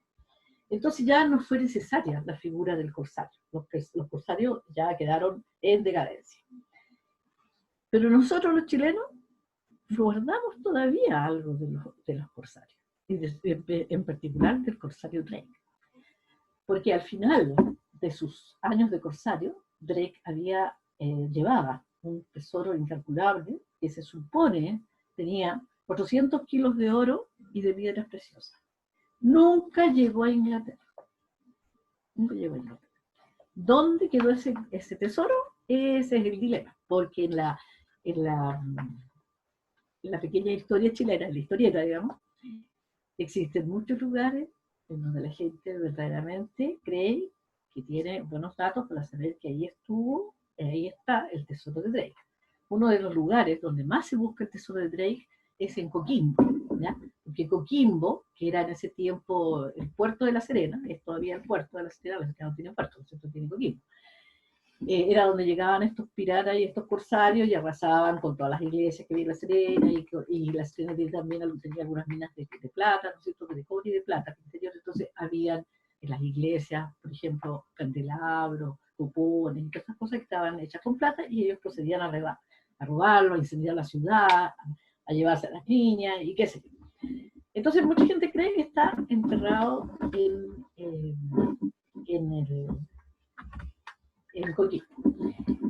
Hay otros lugares también en Chile donde se supone que pudieron haber quedado, pero uno de los lugares más singulares es en las Islas Juan Fernández. Y desde hace 20 años hay una persona, un norteamericano, que busca en las cuevas de la isla de Juan Fernández el lugar donde está este mítico tesoro de este pirata Drake.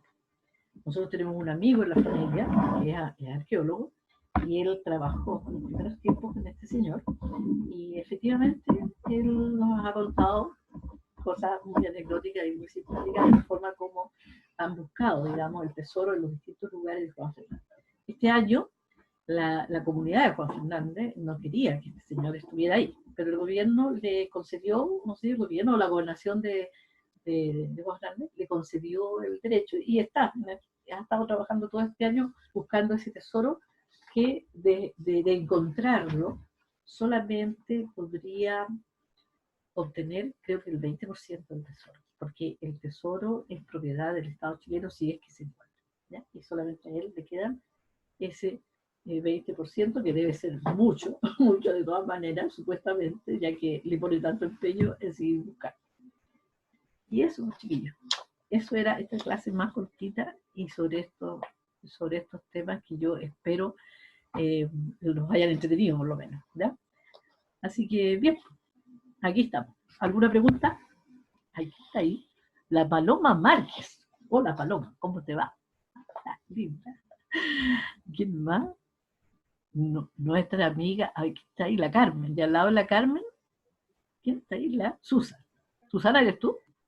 La Susi también está, yo te voy a La decir, Susi. mira, está Francisca Muñoz, Amalia Catalán. Mira la Francisca. Está, a ver, Amalia Amalia Catalán, sí.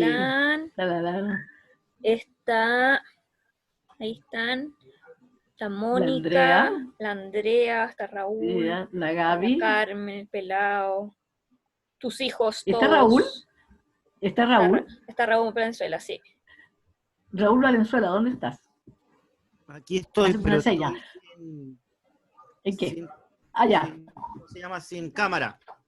Ya, es que Raúl, yo conté, tú estabas cuando conté la historia de la Machi. Fue así, ¿no es cierto? Como yo. Sí, exactamente, fue un rito que hicieron a las orillas del mar, y ese fallo es muy importante porque es la primera vez que en Chile un juez toma aspectos culturales para fallar un caso que a simple vista podría parecer de homicidio. Es como la base, digamos, de de todo aquello, porque no hay que olvidar que los movimientos indígenas en Chile han sido desde siempre, no han parado. Entonces ha sido un tema para el Estado chileno desde siempre. Yo solamente quería agregar, tía, que para los colocolinos que escuchan acá, el ingeniero que estuvo a cargo del tema del lago Riñihue fue el Pulpo Ya. Simián, arquero de la Universidad de Chile, Sí, pues. cosa que los Bien, colocolinos no compañero. harán jamás. El Pulpo ¿Ves? Simián además Bien. fue ministro de Minería de Frei Montalva. Exacto, exacto. Muy bien, muy bien. Qué bueno que lo hizo acordar, qué bueno que lo acordaste. Oye, déjame decirte también... Oye, tía Angélica, qué súper tema que has tocado hoy día. O sea, es una clase magistral. ¿Quién me está hablando que no lo veo? La ¿Ah? Piti. Ay, Soy Piti, la hola. Piti. Piti, te confundí con tu Sí. mamá en la fotografía. Dios mío. Qué manera de parecerse ¡Oh, con tu madre, oye. atroz! Yo creí que era tú. Yo dije, pero ¿cuál es la Piti? ¿Cómo va a estar la Piti? No. Y de repente me di cuenta que era tu mamá niña, por Dios. Oye, pero déjenme decirle a estos alumnos del latinoamericano. Ya no me acuerdo en qué curso fue, pero yo conté esta historia, esta que acaba de comentar Raúl, acerca de la Machi, ¿no? y de lo importante que había sido el juicio, digamos, para entender que la tradición debía ser, no sé, contemplada con otros ojos y no con los ojos más del derecho positivo que dice que si esto es blanco, y si negro es negro. O sea, yo lo conté. Y después que terminó de contar toda la historia, un alumno que estaba en la sala, paró el dedo y me dijo, era mi abuelito, el juez que había hecho la sentencia. Entonces siempre uno en el latinoamericano se encontraba con esa situación. Sí, así me dijo él. Bueno, chiquillos, mucho gusto de haberlos visto. No sé si habrá otra pregunta que quieran. Gracias, Raúl, también por tu colaboración. Y gracias pues a todos por O sea, yo solo quiero decir que me parece que es súper interesante cachar que hubo un momento en que la legislación y no sé, la política era más receptiva a las formas distintas de la cultura, porque me parece que es súper heavy que tengamos que pensar o conocer esto como un hecho histórico cuando debería seguir siendo. Eso me pasa. Ojo, lo que pasa ahí es que nosotros tenemos una mirada media aséptica de los jueces, pero por eso es bueno conocer qué jueces tenemos, y los jueces tienen posiciones respecto a estas que son generalmente muy diversas. Hoy día, en términos de legislación, tenemos el convenio 169, que lo que señala expresamente es que el Estado chileno está obligado, y por lo tanto los jueces, estamos obligados a reconocer la institucionalidad indígena. La situación de Chile es media rara, porque dice eso, pero la verdad ignoramos cuál es esa institucionalidad indígena. O sea, lo que yo te quiero decir, Raúl, yo te quiero decir es que en el fondo es que hubo un momento en este país en que se otorgó o se reconoció ciertas cosas que hoy día no se están reconociendo. Yo creo que, a eso me quiero como adherir. Yo creo que el único periodo que ocurrió eso fue entre el año 70 y el 11 de septiembre de 1973. Durante el resto de la historia de Chile, al menos desde la pacificación de la Araucanía en adelante, eso no existe. O sea, uno lee las editoriales. Exacto, por lo mismo lo digo, que en el fondo hubo un momento en la historia de Chile de que hubo jueces, hubo una política de mucho más comprensión y no sé cómo decirlo, como no sé, sí, de comprensión.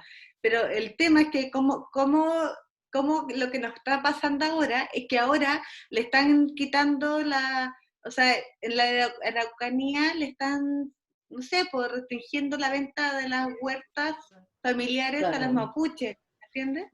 Es terrible también. Sí. No sé, Oye, yo creo que estamos mal de hace tiempo.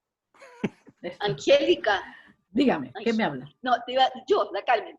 Ya. Te iba a comentar lo siguiente, que hace unos días vi una entrevista a el doctor Osvaldo Olivares. Él cumplió 101 años y él contó que había llegado a Taltal, que él había nacido en Taltal y que su familia había llegado a Taltal porque su papá, que era médico, había ido cuando fue me imagino, la fiebre española, como médico a Taltal. Entonces él contaba que a él le habían tocado varias pandemias. Desde que él había nacido, tiene 101 años, le habían tocado 4 pandemias en su vida. Madre En mía. una como hijo de médico y luego 3 como médico. Una entrevista preciosa, súper interesante. Mira Y que no sé si te acuerdas, él era masón y era amigo de mi papá y de los López también. él es a ver, ¿qué es lo que es Es el papá, es el suegro de la Sole Acuña. de la Sola Acuña? De la Sola Acuña, ah, sí, pues, sí. Ah, ya.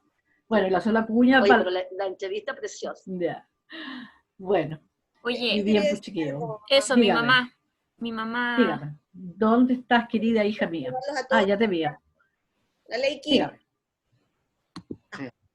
Ahí está la Leiki, ¿dónde estás? Sí, ya la Yo tengo Ya.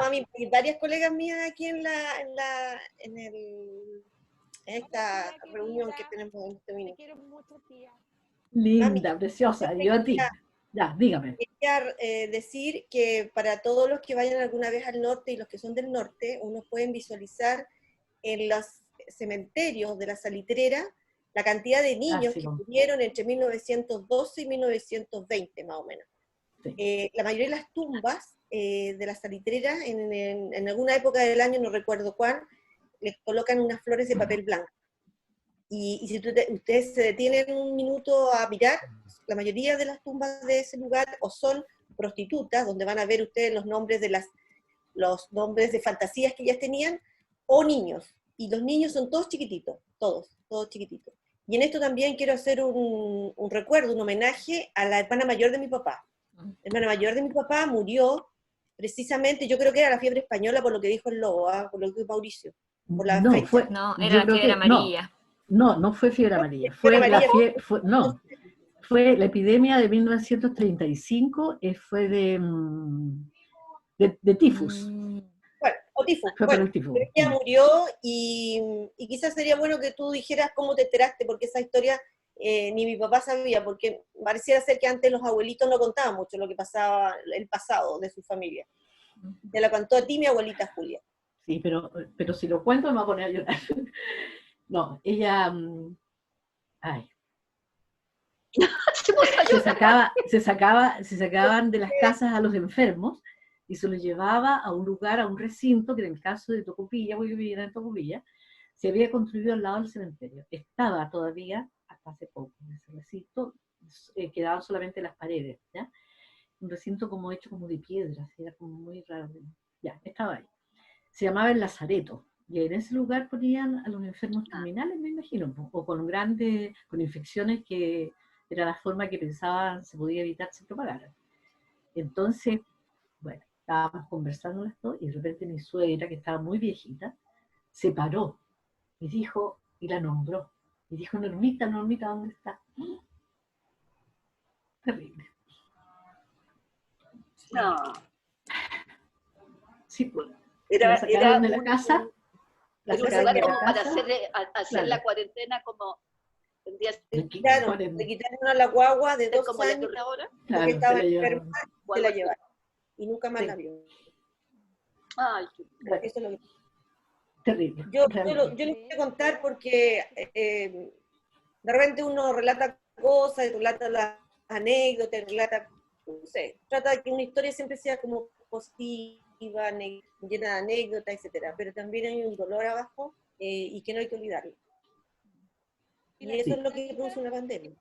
Nanita, Mucho dolor. ¿y la Normita qué edad tenía entonces? 2 años. 2 años. 2 años. Tenía 2 años y medio. Mi abuela era una mujer de muy pocas palabras. De la ley, ¿quién la conoció? Yo creo, ¿no? No sé si la conoció. La abuelita Julia, tengo muy La abuelita Julia, era muy pocas palabras, era muy seria. Pero era una mujer extraordinariamente amorosa con los niños. Toda su vida la hizo en torno a los niños.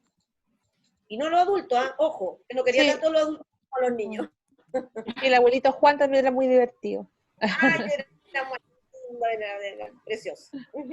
Bueno, eso Ay, no. quería decir. Bueno, A variar tu relato maravilloso, mamá. bueno, yo, Tía, muy lindo. gracias. Yo en esta pandemia, niños y niñas, todo me he dedicado a comer. Ya no sé qué. Ay, ¿quién no, pues tía? Míreme a Dios mí. mío, qué horroroso. Ay, Dios mío. Bueno, en fin. También me he dedicado a leer y ha sido tan grato estar con ustedes y conversar. Ha sido maravilloso realmente. Yo Esto de creo, yo tener creo, sentido.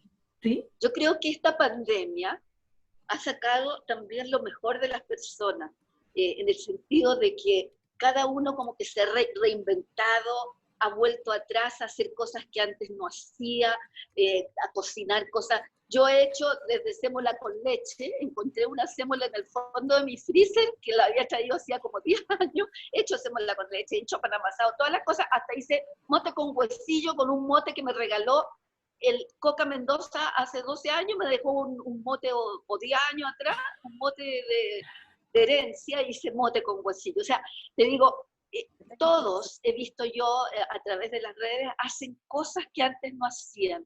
Entonces yo siento que tenemos que verle ese lado positivo, ha juntado a las personas, ha hecho que las mamás estén más con los hijos, de repente no los aguantan, pero de repente sí. Yo siento que no ha sido tan dramático. La Bueno, gente yo creo de que repente... quizás para nosotros, ¿ah, Carmen? Sí, Pero, pues, tenemos también el privilegio de tener un medio grato donde estar, tener los medios, claro. digamos, un entorno grato, pero igual, o sea, yo de repente veo que hay gente que se queja tanto, y pues yo creo que hay que quejarse si estás enfermo, si hay algo más grave, pero quejarse por estar encerrado no se me hace tan dramático. Bueno.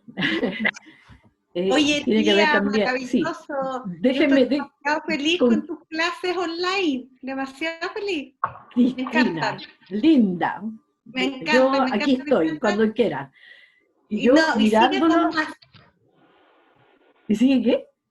¿No te Sigue escuché? con más clases, que me encantan. Ya, pero déjame un reposo de una semana. Bueno, Oye, sí, ha sido súper lindo y no puedo evitar, los miro y me acuerdo de una historia de cada uno de ustedes. Quiero contar una historia de la Paloma Márquez, que está ahí a la derecha de mi pantalla. Hola Paloma, ¿qué tal? Yo siempre relaciono a la Paloma, no a la Paloma, sino con un hecho tan gracioso que ocurrió durante los años. Fui profesora de jefe de la Paloma 6 años. Entonces llegó el momento en que teníamos que hacer un viaje de estudios, ¿ya? Chanfle, un viaje de estudios, y entonces los papás todos preocupados, ¿cómo lo vamos a hacer y qué vamos a hacer? Y no, hicimos una reunión pues, para pensar cómo hacíamos el viaje de estudios. Entonces el papá de la Paloma, que estaba sentado atrás, la mamá de la Paloma era la que hablaba y dirigía la cuestión, y el papá estaba calladito, sentado atrás. Y digo el papá de la Paloma, a ver, ¿qué es lo que necesitan? Es que nos tenemos que juntar, qué rifa, qué bono, qué no sé qué, que no sé cuándo, tenemos que juntar plata para ir al viaje de estudio que querían los niños ir a Foz do Iguazú. Y el papá de la Paloma dijo, yo les ofrezco un concierto de Niyapu. ¿Ah? Ustedes me consiguen el lugar y venden las entradas y yo les ofrezco el concierto. Y las utilidades son para ustedes. Ahí sacamos para pagar, en fin, hagan la propaganda, vendan las entradas y con eso pagamos el lugar y la cuestión. Y eso hicimos. Y con eso fuimos. Y con eso fuimos. No tuvimos que hacer nada más. Porque fue tan exitoso el concierto que nos quedamos con toda la lista de cosas que pensábamos hacer más adelante. Que la rifa, que la cosa, que allá. No, fue necesario. Ahí se acabó la historia. Y tuvimos al tío toda la plata que necesitábamos. Yo también fui bien. a la gira, gracias al concierto. ¿Quién fue? ¿Quién dijo eso? La Valeria Núñez. Bueno, sí, pues la Valeria fue de veras, porque la Valeria estaba haciendo su práctica en el colegio, y entonces los niños me dijeron, y tenían que llevar una profesora más, y los niños me dijeron, pero ¿por qué no invitas a la Valeria, tu hija? Y ahí fue. Y lo pasamos súper bien. Exactamente. El concierto fue suerte, vale, la suerte. Sí, pues. Y el concierto fue en el gimnasio Manuel Plaza, ahí en la Plaza En Gaña. el gimnasio, sí. Manuel Plaza, mira, que ya no existe. Claro que sí, pues. En el Manuel Plaza, que ya no existe. Mira que yo no estaba en el colegio todavía, aún, o sea, ya me había ido, pero contribuí porque fui a esas fiestas. Ay, po. linda, por supuesto. Pero siempre estuviste en nuestro corazoncito. Siempre estuviste en nuestro corazón. Oye, chiquillos, Ay, sí, pues, linda, Oye, tía. dígame. tu hermana, la María Eugenia, que acaba de desaparecer de mi pantalla, estaba levantando su mano. Desapareció. Se aburrió. Pucha. Ya. ¿Qué No, no tenía? está. No, la busco y no está ahora. Uno está Ella así, yo la levantaba tenía su también, mano. y ahora desapareció. Sí. Bueno, Me alguien llamará más. por teléfono después, Sí, me llamará por de teléfono, todas maneras. no te preocupes. Ahí está la Gaby Soto con su manito alzada. Eso. Oye, y a propósito, ya que están los del latinoamericano, déjenme acordarme de Espérate. otra cosa, de otro viaje de estudio. Ya. Otro Está viaje bien, de está bien. estudio. Sí, ¿quién? ¿La Gaby? Gaby, perdona, dime. No, pero termina la historia antes que se te olvide y ahí te cuento. Ah, oye, ¿qué es esto? Sí, no se me olvida todo, ¿ah? Hasta para dónde, No, porque salgo de la pieza y digo, ¿para dónde voy? embalada, po. Ya. No, en el otro viaje de estudio fue lo siguiente. Yo estaba, no sé de qué me enfermé, pero la cuestión es que me dieron una licencia médica y estuve como una semana sin ir al colegio, 10 días sería una cosa así. Y cuando llegué, estaba yo súper preocupada porque los niños tenían que ver lo del viaje de estudio y todo lo demás. Entonces, el día que entré a clase, de vuelta de mi licencia, había consejo. Y ¿cómo se llama? Un prócer de ese curso, el Hermes Villalobos, que ahora toca con el Inti Gimani, me dice, oye, porque no sé, los niños de latino me decían, oye tía, pues no me decían, oiga tía, sino que, oye, sé que tenemos listo el viaje. ¿Cómo le dije yo? Sí, vamos a ir a la isla de Pascua. Pero ¿cómo? No, si yo ya tengo todo arreglado. Oye, tenía todo arreglado, pues. Efectivamente. Juntamos la plata, porque no hubo ninguna discusión, nadie se opuso a no ir a la isla de Pascua. Así, sin saber ni leer ni escribir, fuimos toda la isla de Pascua. ¿Y cómo lo hizo? Había un chico pascuense en el colegio. Entonces, este bandido habló con el niño le dijo que tenía una tía, que tenía una pensión, él se consiguió el teléfono, y afuera de la sala de ese curso estaba el teléfono público del colegio. Entonces, en cada recreo, este personaje salía, ponía unas monedas, y hablaba con la señora, y bueno, y fuimos a la isla de Pascua y lo pasamos súper bien. Pero así fue. No, en ninguno de los dos casos alcancé a decir, oye, no alcancé a decir vamos a tal parte ni nada. Todo se solucionó de una manera fantástica. Con el papá de la Paloma y con el Hermes Villalobos. Así que fui muy afortunada con eso. Eso. Bueno, pues chiquillos. Gaby, ¿qué es lo que me ibas a decir tú? Sí, y perdón, se entendió mal, era porque a mí se me hubiese olvidado lo que iba a decir. Te hubiese cortado. No, linda, di la verdad Eso. nomás, y a mí se me olvida todo. Lo único que no se me olvida era por eso. son las cosas de las clases nomás. Pero Son oh, buenas Dios mío, en la anécdotas. vida cotidiana, linda, ando con el cepillo de dientes en la boca y digo, ¿dónde había dejado el cepillo de dientes? Lo tenía puesto en la boca, ya. No, yo solo, bueno, te quería agradecer por las clases y también quería hacer un comentario respecto a los terremotos, que yo vivo fuera de Chile, para los que no saben, y me he dado cuenta cómo, bueno, la identidad chilena tiene muchas cosas, y una de esas es en verdad los terremotos, y yo siento que he perdido un poco ese lado chileno porque justamente yo no he vivido ningún terremoto fuerte, solo viví el de uno que fue en septiembre. ¿Qué año fue, mamá? Fue en 2015. En 2014 parece que fue. Ya. No fue en 2015 acá un 8,1. El de Coquimbo. Sí, ese. El de Que Coquimbo. en Santiago no se sintió tan fuerte, pero ese fue nuestra experiencia más, los chicos, más terremotera. Y entonces me parece eso muy curioso. Y por ejemplo, acá en Canadá una vez hubo un terremoto que fue, no sé, como grado 4 y se cayó un puente de peatonal. Entonces... La parte de Canadá donde tú vives, del mismo modo que ocurre en Brasil, es lo que se llama desde el punto de vista geológico un escudo geológico. No tiene movimientos frecuentes, ni fuertes, ni nada de eso, como los tenemos nosotros en todo el borde del Pacífico americano y hasta Japón. Eso es lo que se llama el círculo de fuego del Pacífico. Están las montañas y los volcanes, pero además están el lugar donde se ponen en contacto la placa sudamericana, la placa de Nazca y otras placas más que hay. Entonces, eso al moverse es lo que produce los temblores y terremotos. Yo me enteré al hacer este trabajo me enteré de lo siguiente, no tenía idea que eso era así. Una de las escalas con las que se miden los terremotos es la escala de Mercalli. Mercalli creo que no me acuerdo. Bueno, una de las dos. Pero en esa escala, cada vez que tú pasas un grado más, por ejemplo, tú dices, oye, no sé, pues en Coquimbo fue grado 4 y en San Fernando fue grado 5, entre el 4 y el 5 hay 32 veces más fuerza. Cada vez que tú aumentas un grado son 32 veces de más potencia ¿cómo se llama? Del temblor. Tremendo esta cuestión, ¿no? Nosotros a las finales, a las finales yo creo que los chilenos tenemos así como tenemos un condicionamiento a los terremotos y a los temblores. Yo no sé si ustedes, que son tan jóvenes, les pasará lo mismo que a mí, pero yo soy tan obediente de mi mamá que todas las noches dejo mi bata de levantarse a mano, por si acaso hay un terremoto. Nunca me he puesto, a veces mira, me estoy durmiendo y no dejé mi bata y me paro. Porque mi mamá cuando era chica decía, las batas, esta niñita andaba muy vestida en ese tiempo, las batas y las zapatillas de levantarse. Así que siempre lo hago. Así que estamos ahí. Ay, pues. tía, yo tengo, tía Angélica, yo tengo siempre al lado mío unos zapatos como de escape y tengo como una botella y una mochila al lado. Ah, ¿viste la Cristina? ¿Viste? Vieron, bien, Cristina. Muy bien. Esa es la cosa. Sí, tengo así como una botella de agua, o sea, es más, tengo como linterna solar y radio solar y velas y fósforos. Esta es una mujer precaria, ¿viste? Yo creo que mucha gente igual tiene algunas cosas. Por ejemplo, en el closet de mi casa, que está a la salida, al lado de la puerta de entrada, hay una linterna, pero sepamos ya dónde. Yo sé que está ahí la linterna, pero habría que sacar todas las cosas que están delante de la linterna para encontrar la linterna. Así que, bueno, no sirve mucho. Así pues, chiquillos. Bueno, entonces, pues, me encargaré de buscar otro tema y de ¿cómo se llama? Y de invitarlos que nos juntemos de nuevo. Muchas gracias por haberme escuchado. Chao.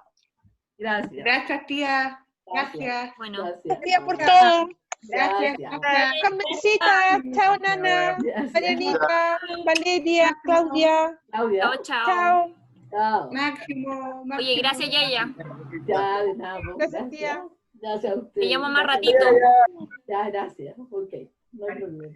Gracias. Todo lo pago yo. Gracias, Flip. No sé. Nos contamos la anécdota de la Valentina y los temblores. ¿Qué le pasó? Pero si eso no le interesa a nadie, Mauricio. Tía Angélica, lo más. Pero ahora que estamos en lo que va a ver, que levanten la mano. Sí, nosotros la tenemos. Valentina. Cuenta, Mauro. Dale, Mauro, dale. Cuenta. No, cuando estábamos recién casados con la Andrea, no teníamos niños todavía, la Valentinita se quedó a dormir en la casa, en el departamento ahí en Plaza Ñuñoa. 5º piso. Entonces, en medio de la noche, tembló. Siempre temblaba cuando iba para allá. Nosotros fuimos a ver a la Valentina y la Valentina ya no estaba. Ya había corrido y había bajado los cinco pisos y estaba abajo en pijama y estaban los vecinos mirando a la Valentinita y que estaba. Y la Valentina, pero tal cual bajó ahí. Linda. Nosotros, Valentina sube, no quería subir. No quería subir. Se sentían súper fuertes los temblores en ese departamento, maldito, y cada vez que iba temblaba. Sí, verdad. Un día no subí más, ¿te acordás, Andrea? Me quedé en la escalera esperando a los papás. Y me niego a subir. Yo Me quedé pensando, bueno, ya estamos cerrando, pero contando un poco a propósito de lo que dice la Gaby, que claro, acá no hay temblores. Me he dado cuenta que esa tolerancia a este estado particular de estar encerrados y todo, tengo la impresión que en Chile la gente lo vive mejor que acá. La gente acá está desesperada porque normalmente no le cambia mucho el sistema. Ellos han tenido una vida como nunca pasa nada, muy, muy raro. El año 98 hubo una cosa que se llama el verglas, que llovió hielo, y durante muchos días quedó la escoba porque el hielo se puso en los árboles y en los cables y se quedaron sin energía eléctrica. Entonces fue bien caótico y todo el mundo se acuerda de ese evento, pero fue el 98. Entonces no están acostumbrados a salir de la rutina por algo, una fuerza natural. Hay muchas tormentas y todo, pero no para la vida con esas tormentas. Está todo bien organizado y bien manejado en ese sentido. Entonces, ahora se sienten realmente en un estado totalmente anormal y uno se da cuenta cómo los chilenos somos resilientes y somos adaptables. Y yo creo que eso es porque nos tocan muchas cosas sociales, políticas, del clima, hay catástrofes de todo tipo, y estamos más acostumbrados. Y eso como que lo visualicé viviendo acá en realidad.